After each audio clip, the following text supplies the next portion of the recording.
కొన్ని కథలు వింటే భయమేస్తుంది, కొన్ని కథలు చూస్తే భయమేస్తుంది.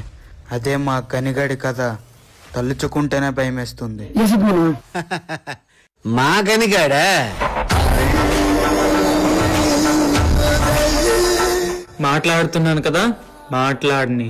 తల్లి ప్రేమను కోల్పోయినోడు, ఇంటి బాధ్యతను మరిచినోడు, పచ్చగా ఉండాల్సిన ఊరు ఎర్రగా మారింది. ఇదంతా ఎవరి వల్ల? గణాన్ని కలవడం ఏంటి తమ్ముడు?